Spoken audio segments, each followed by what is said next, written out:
नमस्कार साथियों, मैं अनिल कुमार आपका स्वागत करता हूं सरोकार एग्री इंस्टीट्यूट यूट्यूब चैनल पर। जो भी साथी या कोई भी विद्यार्थी इस चैनल को प्रथम बार देख रहे हैं, वो तुरंत इस चैनल पर जाए और सब्सक्राइब कर ले और प्रेस बटन पर क्लिक कर ले ताकि कोई भी इम्पोर्टेंट जानकारी और वीडियो आप तक जल्द से जल्द पहुंच जाए। तो मैं आपको इंग्लिश सब्जेक्ट पढ़ाऊंगा जो आपके बीएससी फर्स्ट ईयर के फर्स्ट सेमेस्टर में आएगी। इंग्लिश सब्जेक्ट को पढ़ाने से पहले विद्यार्थियों हमें ये पता होना चाहिए कि टाइटल क्या होता है, कोड क्या होता है और क्रेडिट क्या होता है। तो देखो इंग्लिश का कोड क्या होता है वो पढ़ेंगे। तो इंग्लिश का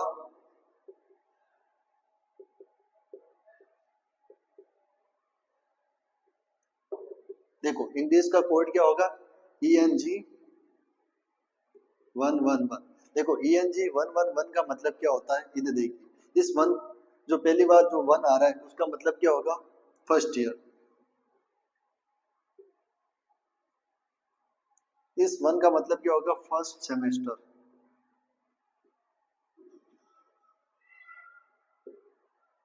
और इस वन का मतलब क्या होगा, फर्स्ट पार्ट।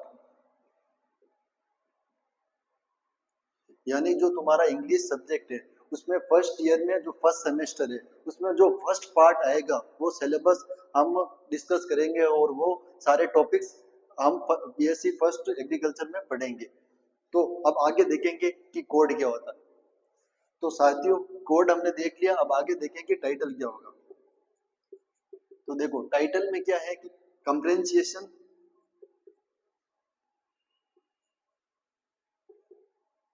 एंड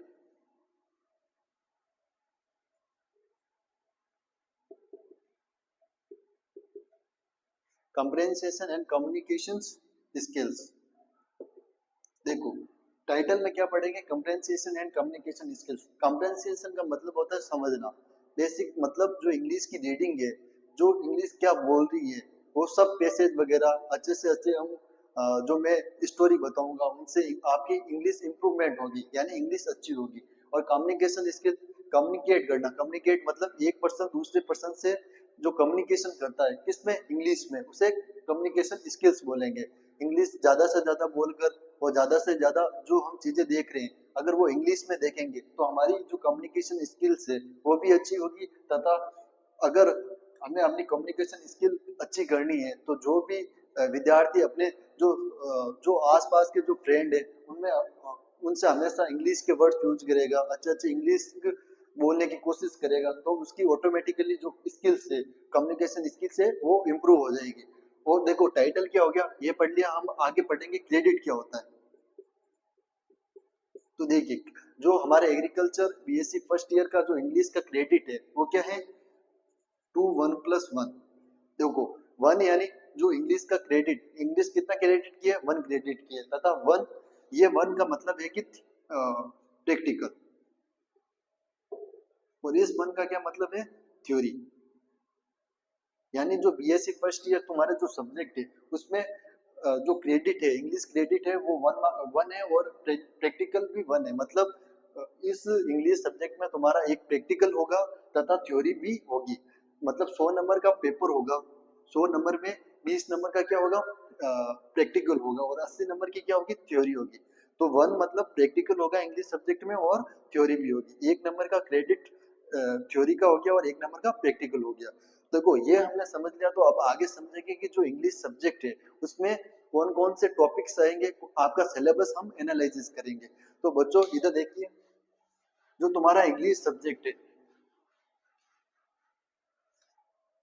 देखो इंग्लिश सब्जेक्ट जो तुमने 7th 8th 9th 10th जो स्कूल डेज में तुमने पढ़ी है वो ही इस तुम्हारे बीएससी फर्स्ट ईयर में बेसिक इंग्लिश आएगी। जैसे नाउन क्या कहते हैं, प्रोनाउन किसे कहते हैं, टेंस किसे कहते हैं, और सब्जेक्ट एग्रीमेंट किसे कहते हैं, और नरेशन क्या होता है, एक्टिव पैसिव क्या होता है, जो तुमने जो छोटी क्लासेस में पढ़ा होगा। और स्टूडेंट्स अब आगे हम क्या करेंगे, सिलेबस को एनालिसिस करेंगे। जो तुम्हारे बीएससी फर्स्ट सेमेस्टर में जो एग्रीकल्चर का इंग्लिश का सब्जेक्ट है उसमें जो सिलेबस आएगा वो एनालिसिस करेंगे।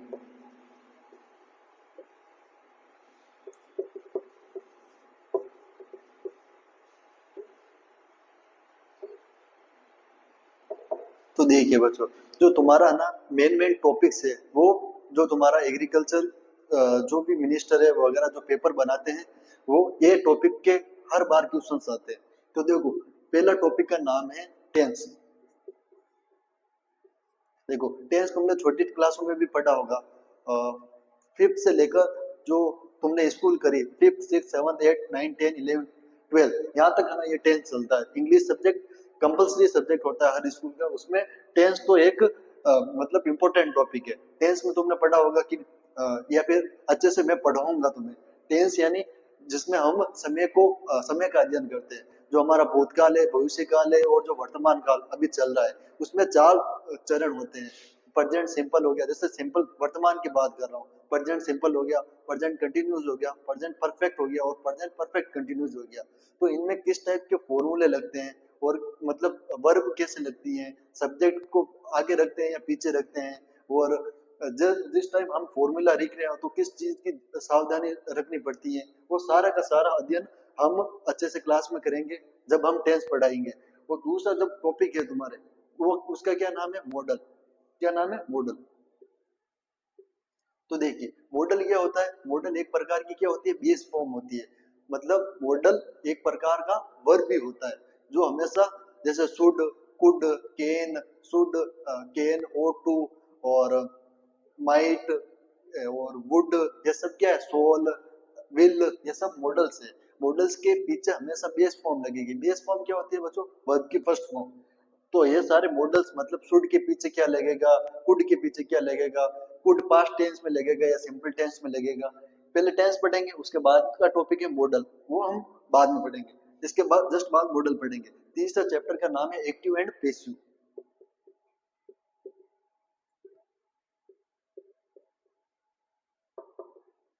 ठीक है, एक्टिव एंड पैसिव पढ़ेंगे। इसको हम जैसे कि मैं दे दूंगा तुम्हें,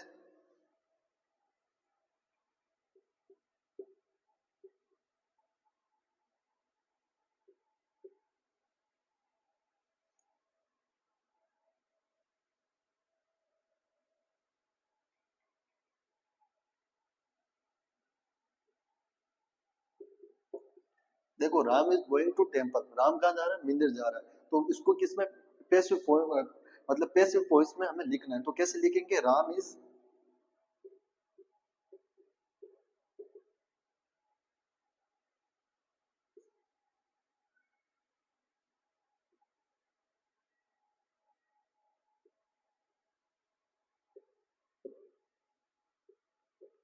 तो Ram is being gone to temple, मतलब इसमें वर्ब की थर्ड फॉर्म आ गई। ये जो गोइंग है वो थर्ड फॉर्म में कन्वर्ट हो गया, और जो बी है, जो बेस फॉर्म है इज, वो किस में कन्वर्ट होगी, बीइंग में। और टेम्पल जो ऑब्जेक्ट है, वो टेम्पल टू के बाद में ये ऑब्जेक्ट रहा। तो इसमें देखो जो बीइंग कैसे आया, इज कैसे आया, और वर्ब की थर्ड फॉर्म हमने कैसे लिखी, वो सारे इस पर इसके नियम्स होते हैं, इसके फॉर्मूले होते हैं। जब सिंपल कंटिन्यू टेंस होता है तो उसको पैसिव में कन्वर्ट करने के लिए कौन सा फॉर्मूला लगेगा, और हमने वी थ्री में क्यों लिखा। ये जब हम एक्टिव एंड पैसिव पढ़ेंगे तब गहरे से अध्ययन करेंगे भाई, एक्टिव क्या होता है, पैसिव क्या होता है, कर्ता क्या होता है, सब्जेक्ट क्या होता है, ऑब्जेक्ट क्या होता है। जब हम ये चैप्टर पढ़ाएंगे तब गहरा अध्ययन करेंगे। ये तुम्हारा तीसरा टॉपिक है। देखो चौथा टॉपिक का नाम है तुम्हारे सब्जेक्ट वर्ब एग्रीमेंट। क्या नाम है, subject verb agreement. Subject verb और एग्रीमेंट, देखो सीधा सा मतलब हो रहा है, जिसमें सब्जेक्ट होगा, वर्ब भी होगा, मतलब कर्ता भी होगा और क्रिया भी होगी। वो वाला चैप्टर हम इस एक्टिव एंड पैसिव के बाद में पढ़ेंगे। जैसे कि जैसे कि मतलब सिंगुलर सब्जेक्ट के साथ में सिंगुलर वर्ब लगेगी, मतलब बहुवचन के साथ में जो क्रिया आएगी वो भी बहुवचन लगेगी। और जो जानवर वगैरह होते हैं उनके लिए हम इट का इस्तेमाल करते हैं, और जो छोटे बच्चे होते हैं उनके लिए भी हम ईट का इस्तेमाल करते हैं। ये वर्ब कैसे लगेगी, और जो भेड़ बकरियां होगी, सिप वगैरह, उनके साथ हम प्लूरल वर्ब इस्तेमाल करते हैं, यानी बहुवचन क्रिया हम इस्तेमाल करते हैं। और जो सिंगुलर सब्जेक्ट होगा उसके साथ सिंगुलर वर्ब इस्तेमाल करेंगे। तो ये सारा जो वर्ब के रिलेटेड और सब्जेक्ट के रिलेटेड अध्ययन है, वो जब हम ये चैप्टर फोर्थ में आएंगे तब गहरे से हम अध्ययन करेंगे। तो देखो अगला तुम्हारा जो टॉपिक है उसका क्या नाम है, ये 4 टॉपिक पढ़ने के बाद में हम पढ़ेंगे प्रीपोजिशन। क्या पढ़ेंगे? प्रीपोजिशन। देखो प्रीपोजिशन तुमने छोटी क्लासों में पढ़ा होगा, ये तो शुरुआत के जो एलिमेंट्री स्कूल्स है 7th 8th 9th 10th 11th 12th वहां से ये प्रीपोजिशन टॉपिक तो शुरू होगा, या फिर तुमने अपनी इंग्लिश की जो बुक है उसमें ऐसे बहुत सारे वर्ड देखे होंगे, टीओ, टू, बिफोर, आफ्टर और टुवर्ड्स, थ्रू, ऑन, एट, ये सब क्या है? प्रीपोजिशन है। मतलब कैसे सब्जेक्ट के बाद में कौन सा प्रीपोजिशन लगेगा, और हमेशा याद रखना जो प्रीपोजिशन है उसके बाद में क्या आएगा? हमेशा ऑब्जेक्ट आएगा। जैसे मैं तुम्हें एक एग्जांपल दे दूं, राम इज, जैसे राम गोज टू स्कूल, भाई राम स्कूल जाता है। देखो ऐसे ये प्रेजेंट सिंपल टेंस, ये टेंस में पढ़ेंगे हम। राम गोज टू स्कूल, ये टू क्या है? ये इधर देखो, ये टू क्या है? प्रीपोजिशन है। तो इस प्रीपोजिशन के बाद में ये स्कूल क्या है? ऑब्जेक्ट है। तो हमेशा याद रखना प्रीपोजिशन के बाद में हमेशा ऑब्जेक्ट ही आएगा। तो ये है ना, पूरा गैर अध्ययन करेंगे। बिफोर, ये बहुत सारे प्रीपोजिशन होते हैं, जैसे कि टूवर्ड्स हो गया, थ्रू हो गया, ऑन हो गया, इट हो गया, ये सब जब हम चैप्टर पढ़ेंगे प्रीपोजिशन गहरा अध्ययन करेंगे। जो तुम्हारे बीएससी एग्रीकल्चर में जो जिस टाइप के क्वेश्चन आएंगे उसके सेट, क्वेश्चन के सेट करेंगे। कोई भी मतलब जो मैं पढ़ा रहा हूं उससे बाहर एक भी क्वेश्चन नहीं जाएगा। देखो प्रीपोजिशन चैप्टर पढ़ने के बाद हम क्या पढ़ेंगे? नाउन पढ़ेंगे। क्या पढ़ेंगे? नाउन। देखो ये तो तुमने सबको ही पता है, एक जनरल बच्चे सब जानते हैं नाउन क्या होता है। नाउन पर्सन, प्लेस और थिंग का मतलब नाम। नाउन यानी जो नेमिंग वर्ड, क्या बोलेंगे इसको? Naming word. मतलब किसी निश्चित स्थान, वस्तु के नाम को अध्ययन करना ही नाउन कहलाता है। जैसे राम एक नाउन है, ताजमहल एक नाउन है, ये पंखा एक नाउन है, ये जो मैं मारकर जो इसे लिखा रहा हूँ ये भी एक नाउन है। एवरीथिंग जो हमारे यूनिवर्स में चारों ओर जो भी जिसका नाम है वो क्या होगा? नाउन होगा। तो भाई नाउन भी अलग अलग प्रकार के होते हैं। कलेक्टिव नाउन हो गया, मटेरियल नाउन हो गया, बहुत प्रकार के, पर्सनल नाउन हो गया। ये सब इसके प्रकार और इसकी जो परिभाषाएं हैं नाउन की, उसका हम गहरे से अध्ययन करेंगे। जो तुम्हारे एग्रीकल्चर इंस्टीट्यूट, जो एग्रीकल्चर में तुम्हारा वेटेज है नाउन के बारे में, किस टाइप के क्वेश्चंस बनते हैं वो भी हम करेंगे, सारी परिभाषाएं लिखेंगे। तो नाउन का जब मैं चैप्टर कराऊंगा तो अच्छे से कराऊंगा। अगला तुम्हारा चैप्टर का नाम है नाउन हो गया, उसके बाद में होता है एडजेक्टिव। देखो एडजेक्टिव को हम क्या बोलते हैं? सर्वनाम। क्या बोलते हैं? सर्वनाम। हिंदी में बोलते हैं सर्वनाम। एडजेक्टिव यानी जैसे किसी की विशेषता को क्वालिफाई करना। जैसे मैं तुम्हें बोल दूं ही इज गुड बॉय, भाई एक लड़का जा रहा है तो मैं उसको इशारा करके बोल रहा हूँ कि वो एक अच्छा लड़का है। मैं उसको जानता हूँ तभी तो मैं बोल रहा हूँ वो एक अच्छा लड़का है। तो ये जो गुड है, जी डबल ओ, गुड का मतलब क्या होता है? अच्छा। ये मैं किसके बारे में बोल रहा हूँ? उस बॉय के बारे में बोल रहा हूँ, बॉय के बारे में बोल रहा हूँ। तो ये गुड क्या हो गया? एक प्रकार का एडजेक्टिव हो गया। एडजेक्टिव तो ये विशेषता किसके बारे में बता रहा है? इस लड़के के बारे में तो बता रहा है। भाई एक वो लड़का है, वो एक अच्छा लड़का है। तो ये सारे एडजेक्टिव किस प्रकार के होते हैं वो सब जब हम एडजेक्टिव चैप्टर पढ़ेंगे, एडजेक्टिव के कितने प्रकार होते हैं, एडजेक्टिव की जो परिभाषाएं हैं वो सब जब हम 7th चैप्टर में आएंगे तो अच्छे से गहरे से पढ़ेंगे। ये पढ़ने के बाद जो 8th चैप्टर है तुम्हारा, ठीक है, जो 8th चैप्टर है वो क्या है? एडवर्ब। ठीक है, एडवर्ब भी एडजेक्टिव का दूसरा भाग है। जो मतलब एडजेक्टिव यानी जो नाउन, प्रोनाउन हो गया, किसी पर्सन हो गया, उसकी विशेषता बताएंगे तब एडजेक्टिव का इस्तेमाल होगा। अब देखो एडवर्ब में पीछे क्या लग रहा है? वर्ब। मतलब जो वर्ब, जो क्रिया है उसकी विशेषता बताएगा, उसको क्या बोलेंगे? एडवर्ब। जैसे मैं तुम्हें बोल दूं ही सेंग,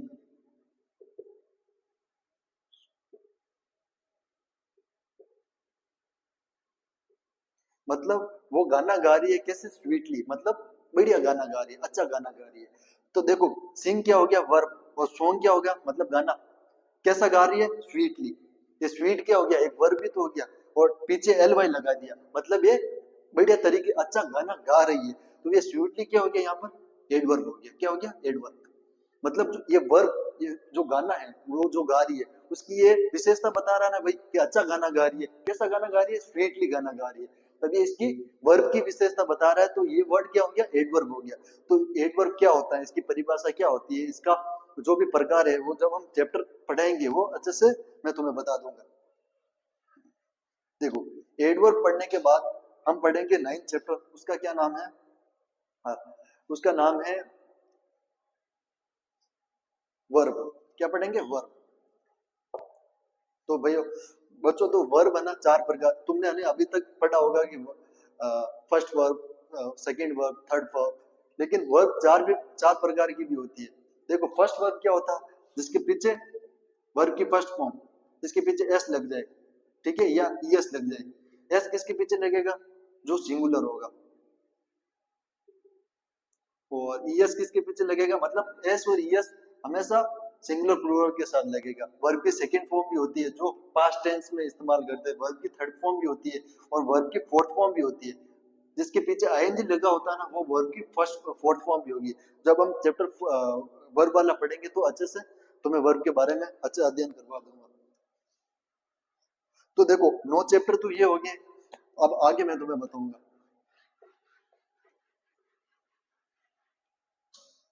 देखो, इंग्लिश इंग्लिश सिलेबस तो हम एनालाइज कर रहे हैं, उसमें 9 चैप्टर कौन सा है वो पढ़ेंगे।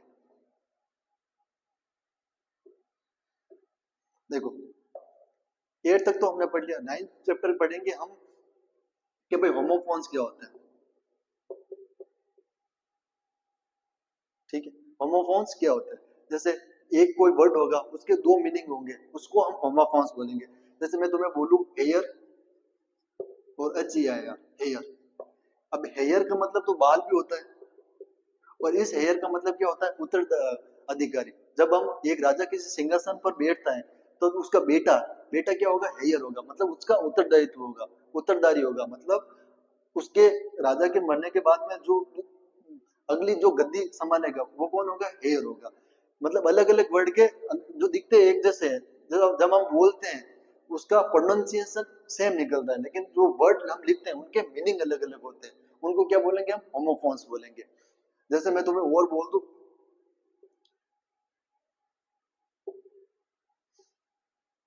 जैसे फेयर, फेयर मतलब क्या हो गया, एक मेला, और इस फेयर का मतलब क्या होगा, किराया। क्या हो गया, किराया। जब हम बस के अंदर जो किराया देते हैं उसका मतलब फेयर मतलब किराया भी होता है और मेला भी होता है। तब एक ही वर्ड सेम दिखते हैं लेकिन मीनिंग अलग अलग आ रहे हैं, उन सबको क्या पढ़ेंगे हम, होमोफोन्स। तुम्हारे जो भी जो होमोफोन्स की लिस्ट है वो मैं लिखा दूंगा, वो सारे होमोफोन्स अच्छे से पढ़ लेंगे। ये तुम्हारा चैप्टर कौन सा है, 9th चैप्टर। 10वां चैप्टर का नाम क्या है, ऑफिशियल लेटर। भाई लेटर तो तुमने छोटी क्लासों में बहुत सारे पढ़े होंगे।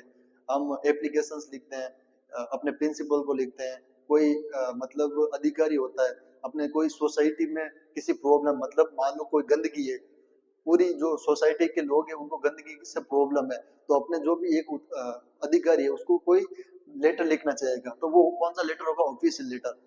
पहले उसका ना अधिकारी का नाम लिखेंगे, फिर हमारे कस्बे का नाम लिखेंगे, फिर हमारी जो प्रॉब्लम है वो लिखेंगे, फिर उनको सम्मान के लिए रेस्पेक्टेड सर, रेस्पेक्टेड मैडम वो लिखेंगे, फिर जो हमारी प्रॉब्लम है वो सारी प्रॉब्लम लिखेंगे, फिर लास्ट में थैंक यू लिखेंगे। उसका फॉर्मेट क्या होता है वो सब हम 10th चैप्टर में पढ़ेंगे, जब अच्छे से पढ़ लेंगे।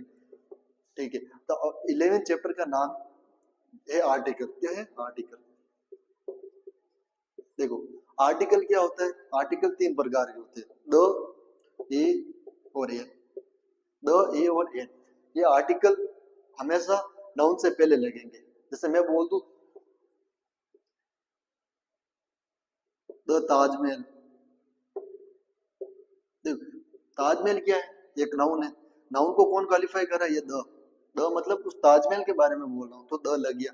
अब देखो, ए और एन क्या होता है, ये भी एक आर्टिकल होता है। जब हम हिंदी में बोलते हैं, हिंदी में बोलने के बाद जो मैं इंग्लिश में एक वर्ड दूंगा, ठीक है, अगर उसको इंग्लिश में प्रोनाउंसिएशन करते वक्त अगर वोवल्स का साउंड निकल जाए तब उसमें क्या लगेगा, एन। और अगर कॉन्सोनेंट का साउंड निकल जाए तो उसपे क्या लगेगा, एन। ठीक है, जब हम आर्टिकल चैप्टर पढ़ेंगे तो गहरे से हम पढ़ेंगे।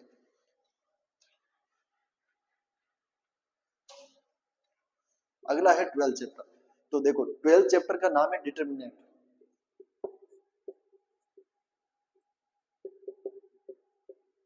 देखो डिटरमिनेंट भी आर्टिकल जैसा ही होता है, जब इसका चैप्टर हम पढ़ेंगे तब हम अच्छे से गहन अध्ययन करेंगे। 13 है फ्रेजल वर्ब। भाई बहुत सारी वर्ब होती है, वर्ब के आगे अगर एक और फ्रेज जोड़ दे तो वो एक फ्रेजल वर्ब हो जाएगी, उसका पूरा मीनिंग चेंज हो जाएगा। जैसे मैं तुम्हें बोल दूं लुक आफ्टर, भाई आफ्टर जिसमें प्रीपोजिशन भी जुड़ा होगा और ये वर्ब दोनों है ना, जिसमें प्रीपोजिशन और वर्ब, ये लुक क्या होगा, लुक का मतलब होता है देखना, ये हो गई वर्ब, और आफ्टर मतलब प्रीपोजिशन, जिसमें वर्ब भी हो और प्रीपोजिशन हो, दोनों मिलकर क्या बनाएंगे, एक फ्रेजल वर्ब बनाएंगे। अब फ्रेजल वर्ब का जैसे जो मीनिंग है उसका फिक्स मीनिंग होगा, मतलब सेंटेंस के हिसाब से अलग अलग मीनिंग नहीं होगा। अब जैसे लुक आफ्टर हो गया, लुक आफ्टर मतलब देखभाल करना, देखभाल करना। ऐसे जैसे जैसे बहुत सारी फ्रेजल वर्ब है उसका अलग अलग मीनिंग होता है। जैसे मैं तुम्हें और बता दूं,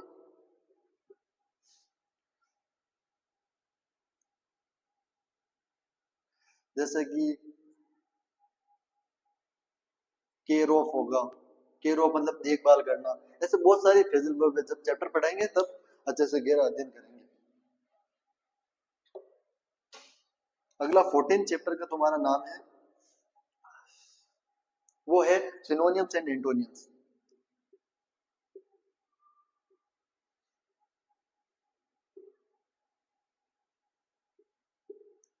देखो सिनो एक वर्ड दे दूंगा बीट, जैसे गुड एक वर्ड है, या फिर तुम ये देख लो ब्यूटीफुल, ब्यूटीफुल यानी सुंदर दिखना, ब्यूटीफुल मतलब कोई एक लड़की है वो सुंदर दिखती है उसको हम ब्यूटीफुल बोल दिया।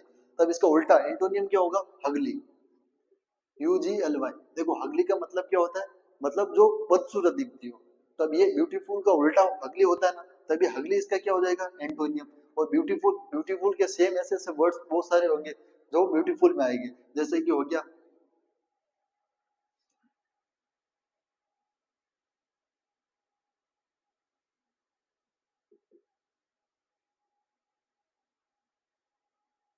ब्राइट ब्यूटी हो गया, बहुत सारे ऐसे वर्ड्स है जो ब्यूटीफुल से रिलेटेड है। ये हो गया सिनोनियम्स और ये हो गया एंटोनियम्स। अगला 15 चैप्टर उसका नाम है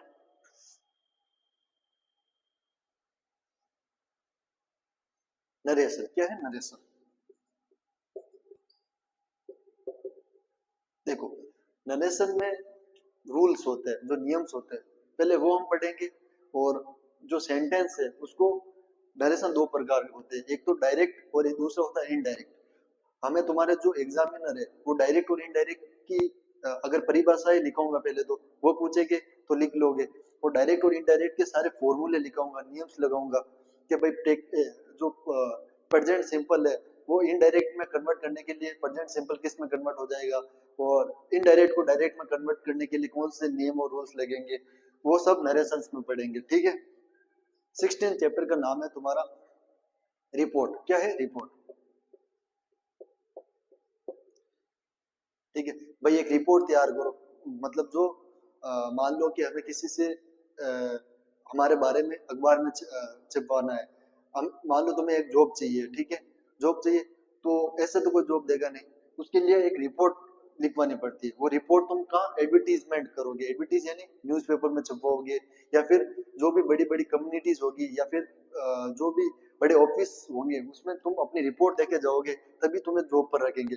तब उस रिपोर्ट में क्या क्राइटेरिया होता है कि अपना नाम लिखोगे, अपनी उम्र लिखोगे, किस किस रिलेटेड तुम्हें काम चाहिए वो लिखोगे, फिर आप कहाँ से बिलोंग करते हो वो लिखोगे, फिर लास्ट में आपको कितने साल का एक्सपीरियंस है वो लिखोगे, फिर लास्ट में थैंक यू लिखोगे। वो सब रिपोर्ट एक तैयार करनी पड़ेगी, तो वो रिपोर्ट लिखने के बाद ही आपका उसमें सिलेक्शन वगैरह होगा। तो मेनली तुम्हारे 16 चैप्टर ही है। और अगर कोई और तुम्हारे सिलेबस में 3-4 चैप्टर ऐड होते हैं तब और भी हम कराएंगे। I hope the class you feel very very good and thank you so much friends। और मैं भी ये उम्मीद करूंगा कि आप ये क्लास आपको बहुत ज़्यादा अच्छी लगी होगी। अगर जो भी ये मैं चैप्टर्स है वो सेपरेटली जो सारे चैप्टर्स कराऊंगा, और ये ज़्यादा से ज़्यादा ये क्लास अपने दोस्तों को शेयर करो ताकि सारे स्टूडेंट लाभ उठा सके और ज्यादा से ज्यादा उनका भी भला हो सके। धन्यवाद।